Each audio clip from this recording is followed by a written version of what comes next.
At Say Hi to the Future, we believe exploring and nurturing human ingenuity is a leadership imperative. It must be sought and can be honed in every leader. I'm your host, Saquib Vali. Explorers Say Hi to the Future, the fast growing community highlighting the human side of ingenuity. Our guest today is John Kellogg, Superintendent in Residence at the Educational Service Center of Central Ohio and Columbus State Community College, responsible for bringing outstanding leadership development programs to educators, collaborating on building K-12 workforce development pipelines to the fast-growing Columbus region. Welcome, John, and thank you for taking time out from your disciplined schedule. Thank you for having me. I'm looking forward to it. John, let's let our listeners hear in your voice how you would wish to introduce yourself to them. Well, I appreciate the opportunity. So as an introduction to myself, I'm a longtime educator. I'm in the start of my 40th year in public education. I've been everything from a classroom teacher to a building administrator, a district administrator, and most recently spent 10 years as a school superintendent here in Westerville, Ohio. So been around public education a long, long time, and recently transitioned to this new role that I'm still sorting out and figuring out as a shared role between the ESC of Central Ohio and Columbus State, and getting to be part of the ecosystem going on here and engagement between education and workforce development, and seeing how I can add value and be part of that conversation. So I'm excited to be doing that. There's so much good going on in our public schools that probably doesn't get enough spotlight compared to some of the negative conversation. It's not that we have it perfect, like every organization, like every grouping. We're always in a struggle to get better as we respond to the changing environment around us. So there's things we're good at, things we got to get better at. It's always going to change. We're gonna have to evolve. But being around young people and being able to experience and see what their real capacity is and what they can do. And here we are having a conversation about the future, and we're talking about the very people who are going to be defining and living that future. So I remain really optimistic when I see what our youth are capable of as I work with them in our public schools. And I cherish having the opportunity of being able to shape the environment in which they're learning and growing in, and seeing their trajectory towards how they're going to contribute to the future that they're going to live in. So I just think there's a lot of good going on in public schools that does not get enough attention. There's a lot of good going on in our youth that doesn't get enough attention, that I think we would be wise to pay more attention to and celebrate more. That's so well said, John. I mean, yes, there's so much that's right about a public education system, and anything that's wrong, the right can fix it very easily. I agree. And then your thought about K-12 is our future. I mean, if there's one thing that cannot be denied, it is our future. whether we like it or we don't, this is exactly how we need to shape it. So thank you for your service and the work that you do. John, there's a lot of buzz around talent, right? With terms like talent gap, talent match, the list goes on. For someone whose mandate depends on how K-12 will meet the future needs, help us understand how you're navigating this macro trend. That's a great question. It's not just public education. It's everywhere we turn. The question of talent gap, adequate workforce, right numbers of people. Every industry's in that same space right now. It's been rather unique, very different in my career. Public education has some of its own characterization to the problem. We have spent a long time in public education relying on young people graduating from college with a BA and entering the teaching force and spending their entire career there. And what we're seeing in young people today is their perspectives on work, what it means to have a career, is changing. The pipeline, the entry point, the number of people coming into education is shrinking as the need increases. And not only that, we have leaks in the pipeline in which many people are exiting well before the end point of their career. And so we have fewer people coming in, and more people exiting really before their entire career is over. So that creates a problem for us. What I think we need to do is a couple of things. One, we need to attract more young people into the profession. I think this is a generation of young people that are interested in serving and having satisfaction that their why in life is being satisfied. And I think that can come in public education. We need to provide more support to our current educators who are in the business and doing the work, so that they feel valued and engaged and excited about the work they're doing. We need to get unique and provide some new mechanisms for people who are interested in career changes to have the flexibility to move over into education at some point in their career span. They have a lot to offer. Retirees, former military, people have been in other related work fields that are looking for something different. How can we make them support their transition over in education? How can we do that quickly, flexibly, and affordably so that they can make those shifts if they want to do that? And we need to look at the differential between the traditional cost it takes for an education path to get in education against what the salaries and benefits are. So how do we not make that differential so large so that the path of public education through a four-year education, a college degree, the cost of that against what you're looking at and going into that career isn't so different that it's not attractive to people. And I think there's strategies in there we can look at. So some of the work I'm engaged in now is around teacher, educator, workforce development, and principal pipeline development. And I think those are some of the things we're seeing in the research that are making it challenging for people. And we're going to have to find some creative ways to fulfill our workforce needs in the future.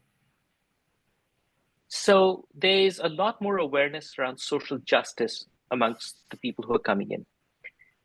And education seems to be a great way to express that social justice, purpose, need, meaningfulness, however which way you say it. And yet the trend is more and more young people are not interested in coming into public education, right? As teachers, why do you think that's the case? I mean, I'm just trying to, you said something that clicked something for me, but I'm not sure I can marry the two together properly. Very perceptive. So yes, I think this is a generation of young people that purposeful work is what they want. They want it aligned to their lifestyle. They want it aligned to their moral compass, and serving as an educator provides all that. But on the other side, going back to my comments about there's a lot good going in public education, we need to spend more time on. But the culture and climate around it and viewpoints and discussion around public education typically is on the negative about what we're not doing well, who we're not serving, what we're not doing well. And then the third part of that is the economic part, which is a real, particularly for young people coming out of socioeconomic conditions in which that's a challenge. And so the cost to get to the level of education you need in order to move into the education workforce, the difference between the cost in and then the salaries and benefits is such that it's a deterrent. And so we have to put all those things together in order to make it a more attractive for people. But it seems if the first part, which is the purpose part, is apparent, then the rest seems just transactional stuff that needs to get sorted out. Is that fair? Yes, I think so, very much so. I think certainly there are solutions to the economic side of this thing. That's some of what we're working on. And for example, in Ohio, we now have an Ohio teacher apprenticeship program. So it's a 2-year paid apprenticeship as part of your licensure. So that's an economic tactic that we can use to make it more attractive. Having conversations with people about the value of serving in community. I think if we make it very community-based, the message, right? It's not about just serving as a teacher, it's about serving as a teacher in your community. That's right. I recently read, and I think I got this right. If I remember the numbers, it was something like 60% of current teachers live within 30 minutes of the high school they went to. So think about that from a serving your own community's perspective, right? The caring of young people, the growth, shaping the trajectory of young people. The moral compass in that one is huge, huge, huge. And I think there's a generation of young people coming up who are looking for that. We just have to help them see how education can serve that and make that path viable for them along the way. And then once they're in, we have to support them, support them, support them. Sure. John, let's double click on preparing K-12 for a future no one really knows, right? I mean, it's changing so fast. What challenges do you face when it comes to that specific aspect, and not just the curriculum, but more broadly on preparing K-12 for the future? Sure. I think there's a couple of things that come to mind. Obviously, the one we just talked about, the talent pool, up and down, everything from superintendent leadership, school board leadership, elected school boards or appointed school boards in some states. That leadership, superintendent leadership, principal leadership at the building level, classroom teachers, classroom aides, the whole shooting match. So that talent pool surrounding our young people and helping in their growth and development is going to be really, really important in the future. The other one and this is every industry, it's just the pace of innovation, particularly with technology, right? You can apply Moore's law on the doubling of things, and you just see that impact. So what are we facing right now in education? Everybody's talking about AI. Is it a good thing or is it a bad thing? And how do we make sure it's a good thing and not a bad thing? And we don't even understand it. And it came upon us so quickly, we don't even know what to do with it. But that pace of innovation and how can we capitalize that to make the system better serve our kids, I think is a big piece of it. I think fully understanding the demographic changes going on in our country, in our communities, really seeing those numbers and how they've shifted in the last couple of decades. What does that mean from us in terms of societal changes as well? How do we respond to those pieces? The youth we come in, the cultures and backgrounds that they have, their aspirations. How do we align to that very, very evolving student population that we have coming in our doors? I think that's a huge, huge one for us. I think there's the need to address, particularly middle-class America, and I don't mean to pick on middle-class America, but the perceptions around educational attainment and pathways as it relates to careers. So we've kind of been in a space of the priority should be four-year college. That's the pathway to the greatest prosperity. And anything less than is less than. And what we're seeing as we look, particularly in workforce development and in our region, becoming jobs, there are very credible careers coming to our region in industries in which a four-year degree isn't necessary. It's not that it's not a valuable thing, but even that trajectory. So we tend to think of it as you graduate from high school, you go 4 years to college, you get a job. But now there's pathways where you graduate from high school, maybe go directly to work, go to part-time, community college, finish out there, continue working, finish out a four-year degree. So the on and off ramp between education and educational attainment and that workforce piece, that career piece, has got to have more interchange, can happen at different points. Because the bottom line is, in today's world, you don't enter a career and it doesn't change over the 30 years you're in it. It's going to change exponentially as you're in it. The job title may look the same, the description may look the same, but the actual functioning of that job, because of the input of technology, is going to change, and you're going to be forced to educate, and that's how you thrive. So those two are so linked. I think that we have to continue that. And the last one I would say is just the decisions that our policymakers make as it relates to public school in terms of accountability and resource allocation. Those policy decisions will drive directions that will put the system in a certain pathway. And those decisions are always critical and will continue to be critical as we move forward. You can look at Ohio as an example and just look at the number of bills related to education in the system today. And it'll astound you how much legislation and policymaking is going on in this space. Probably unprecedented and certainly a degree of magnitude different than any other space that they're legislating in. That can be good and that can be bad, but it is what it is. And I think that's another one of those challenges along the way that are going to shape the direction we continue to go in. John, I mean, as you were speaking and I was listening to it, there's so many personal experiences that I can intertwine in here, but then it would become a podcast about me, and it's not supposed to be. So what do you think is the role of spaces, and specifically the way K-12 buildings are designed, Is there opportunity to rethink, reimagine, redesign the physical space in which K-12 learning takes place? Yeah, I think I've seen there's been a shift in what we're seeing in terms of traditional classroom buildings. That shift is towards more comfort, more vibrant, more engaging spaces for kids, um, less of that, more color. I mean, all those pieces coming together. We certainly have been about that, and you're seeing that in the industry. If you look at shifts in the kind of furniture schools are putting in place, right?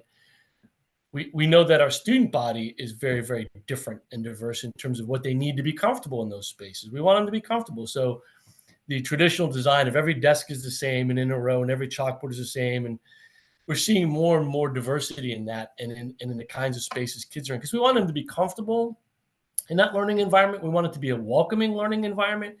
We want it designed to support the kind of learning we want them to have. And so those spaces are changing. But the other side of this is, learning happens everywhere. School happens in a school building. We need to think about how do we capitalize on the other spaces where kids can gain experiences in workplaces, in apprenticeships, in shadowing experiences, just out in the community at large. Where else can they have learning experiences? I think part of the challenge of this is school buildings as they sit now function as an efficiency. We can Mm. bring everybody to this one spot. The transportation, the food, the teachers, the curriculum, everything comes to this one spot, and we put it all together. And what amazes me is then we wonder why there's problems. Right? You stick 2,000 high school kids in a building together, and you wonder why you have some problems. One of the unique things we saw during the pandemic, when we were unfortunately in a split half, right? We had half the kids one day, half the kids the next day. The amount of misbehavior we had shrunk to near zero. It was phenomenal. So space is a big thing. Where we educate kids, where they do their learning, I think needs to be more diversified, and the spaces we have them in need to be comforting and friendly and invigorating, and designed with their learning in mind, along the way. And I see more and more of that going on. But I think we still struggle with the efficiency part, and how could we move away from that? What's the problem? And honestly, the tail that's wagging the dog right now for public schools is transportation. We need to overcome some of those things to give our kids more vibrant experiences. Yeah, we call them SPOFs, right? The single point of failure. Like when the Challenger was had the misfortune, it was an O-ring, right? Who would have ever thought that an O-ring would bring and blow up a space shuttle? And in this particular case, what you're saying is transportation, and we are now trying to design everything around transportation, while it shouldn't be that way. But it's funny. In this vein of reimagining, redesigning, rethinking, I'd love to get your leadership take on ingenuity, and more importantly, the human side of ingenuity as it relates to you, your organization success. What's your take, John? I mean, when has it worked well? When has it not? What have you learned? Yeah, it's a great question. I have talked a lot and thought a lot about, and I've always termed it innovation within public education. And frankly, and in my own viewpoint, we really struggle with innovation. We're not bad at creating something innovative. What we're really bad is replicating, taking the scale, and sustaining. So moving it from innovation to standard of practice along the way, right? And so I've always been fascinated by why do we struggle so much with that? I mean, really, if you looked at an Algebra 1 classroom today and looked at an Algebra 1 classroom 20 years ago, there's not a lot of difference. Maybe the chalkboard looks different or the technology of the textbook, but fundamentally, it doesn't look like very different. So why do we struggle with that? And I think there's a couple of factors. I read a few years ago. We talk a lot about change and innovation in public education, what we need to do. But I read a research on some that was with parents once, and parents aren't real big on us changing their kids' school experience, Mm. and they sometimes can be. And this is not a criticism. I understand it. We're messing with their most prized possession, their children, and so they tend to be reluctant to big sweeping changes in the kind of education experience their kids are going to have. So we have this duality going on of families and their kids saying, nah, you can experiment, but not with my kid. An outside world that's changing and saying we need to change. And I think there's that dynamic. So because we're dealing with kids, we tend to be risk adverse. In order to have that, to move to one, inspire innovation. So give space for that, right? Allow people to take chances and take risks. Give them the resources they need, support them in that. We need that piece. So you need leadership that supports that. Then you need leadership that will then pay attention to that, feed it, nurture it, give it the resources it needs, move it along, to move it into sustainable, and then to move it into a larger scale and standard of practice. So that takes some courage, but takes a lot of attention, a lot of paying attention to it, and a lot of communication with a lot of different people. You have your school board, you have your community, you have your teachers. So it just takes management of a lot of people to move that forward. And then, just that willingness to give it a go and see what can happen. There are places I always felt that summer school was a great place, was a great sandbox for innovation in public education. There's a little bit less risk there, but an opportunity to try some different things with students in that space. And I don't mean like a laboratory rat kind of thing. I mean, it's a different kind of space. Imagine we're sitting in 2019, right? And John Kellogg comes up with a new way of hybrid learning, where he says, we will have online classrooms and we will have some which are going to be in person, and people would have said, no way are you going to go anywhere near that. Well, guess what happened in 2020? And that suddenly turned, and everyone was okay with it, right? Mm-hmm. And so at times it takes a crisis for that innovation to come into being. And suddenly now, a lot of the conversations are, it's okay to have some part of it is going to be, education is going to be online, and there's absolutely no taboo against it anymore. Yes, of course, there's some tweaking and adjusting and all that. We get that. But imagine John coming up with an idea in 2019 would have never flown. You would not have been able to convince the school board, the parents, the whatever, all the people all the stakeholders you're speaking about. But here we are. So it's fascinating how all of that happens. You are a major influence on the leadership at the Columbus State Community College. What are some specific traits you or your organization in general looks for in the talent you hire into the education space, especially once you look for and once you look to groom for future leadership? A big part of my role when I was a superintendent and a principal was finding the right kind of leadership. Every classroom teacher is a leader. They're leading 25 students. And so they're creating an environment in which they're a leader. Every principal, superintendent. And so there's certain things I look for. And I'm more focused on attributes. Are they adaptive?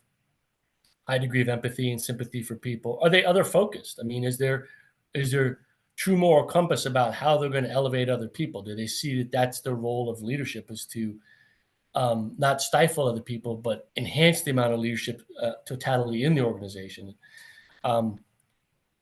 Leaders are highly responsible for cultural management. Unfortunately, I stumbled upon this late in my career, and it was an epiphany for me that everybody else probably had already figured out. But someone advised me once, every organization has a culture.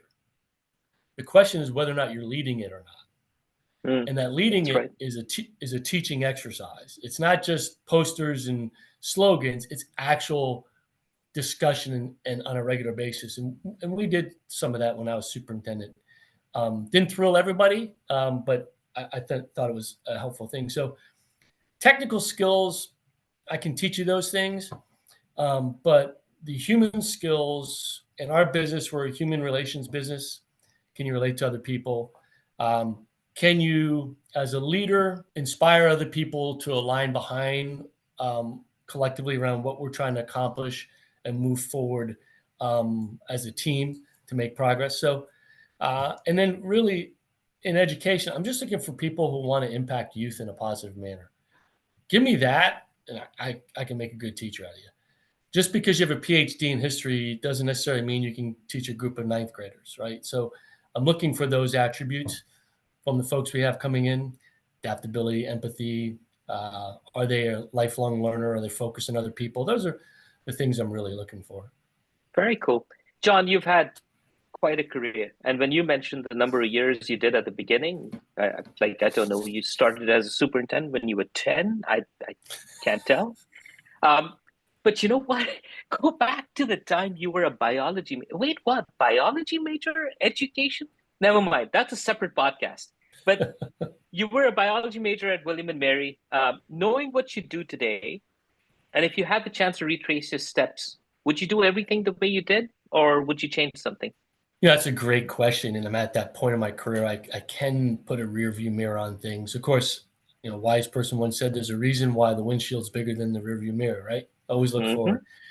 But in my rear view mirror, I was really blessed along the way to have several different people take me under their wing, give me opportunity, support me when I wasn't being successful, point me in the right direction, celebrate me when I was doing the right thing. And so I had those, and there isn't anything concrete I would change, because I'd say this. I heard this recently that really sat with me. Every time I'm wrong is a good thing, because it means I'm learning. The mistakes I made along the way, having the right people by my side to point that out, help me grow and understand, help me evolve and get better and get better and get better and get better over time. And so that's how we need to see ourselves in our life, right? Wisdom, which comes when you get older, means you know that you're not always right. And you have to evolve to that point. You have to have those experiences. I've come across some young people who get there quicker than others, and I'm always impressed with that. But there isn't anything in particular from a career standpoint. I would say I wish I'd done X rather than Y. I was recently thinking about those decision points about, do I go here or do I go here? And I can't think of any of them that I could have predicted it would have gone in a better direction in a different place. I picked a direction, I went with it, and then you go with it. You make the move and you go with it, and then you make that the best it can be. And I've been very fortunate that way. Again, mostly because I've been surrounded by really wonderful people, family in particular, wife, kids, parents, all along the way. It's funny. My dad used to say, making the mistakes you have is what makes you who you are. Removing those mistakes from your life, it could be a sitcom, but that's not life, right? So, Yeah. so it's so true that those are the growing moments, and very well said. John, what's your advice to other leaders? Remember that you're in a one-up position when you're in a leadership position with people. You need to maintain integrity, meaning you need to maintain a focus on doing what's best for as many people as possible. Know that there are problems which have solutions. There are dilemmas that have paths that aren't perfect. And so when you make those kinds of decisions, there are going to be people who celebrate and move on, and there are going to be people who didn't feel they benefited, who you're going to have to spend more time with. You can't ignore them and assume tough luck for them, they didn't get what they wanted. You need to circle back to them and show commitment to them, because in this moment you may not have given them what they needed, but there'll be other moments, and you're in a position to influence them and impact them in the future. They need to know you care about them. They need to know that you do consider them and want to support them in the future. So keeping that integrity, keeping yourself committed to everybody, not creating lines of demarcation between those you care for, those who agree with you and those who don't. It's not going to be effective for you. You'll never please everybody all the time, and people who you made happy one time will disagree with you the next time. Yeah, and if you have that integrity, then you will be able to defend your stance for why you did what you did, even though some may not quite come along with you. I completely understand. John, we're about getting to the conclusion, but before we conclude this, wanted to put a question out to you. Is there anything you came into this conversation that you wanted to share with our audience, but didn't, just because of my structure of questions, you didn't get a chance to express? I would just encourage people who are interested in this kind of format and thinking about the future to really pay attention within their space to the public education system and its needs. Only on average, only about 20 to 25% of any community have school-age children, but it takes the entire community to support that system. And so if we're really interested about the direction our world's taking, we need to focus on our youth. They're not all coming from the same starting point, and there's some are going to need more support than others to get where we want them to go. But they have tremendous potential, and if we just give them that space and know, guys, we know as adults they're going to make mistakes. That the best time to make a mistake is when you're a kid, because there's all kinds of people around you supporting you, and they want you to help you get it right. So I would just say to people, stay engaged with what's going on in your local school district and helping ensure that it's getting the necessary resources in order to make that kid experience as positive as possible. Because that's the future right there. Why let the kids make mistakes? Because us adults never made any, did we? No. It's you're right, and you're also very right that the people who need to get involved are not just the ones whose kids are in the education system, but like you said, they are the future that is going to be responsible for taking leadership positions going forward. So everyone, all 8 billion of us, need to be very well engaged in how we're grooming them. So thank you again, John, for taking the time and sharing your insights. Our listeners would love to hear more from you. We will tag you and Columbus State Community College in our show notes. But thanks again. This was such an amazing conversation. I could keep going for a very long time, but we gotta close it out here. I appreciate the opportunity. Thank you for the invitation, and I hope it's somewhat interesting to somebody. Oh, I'm sure our audience is going to love it. Thanks a lot, John. You guys take care.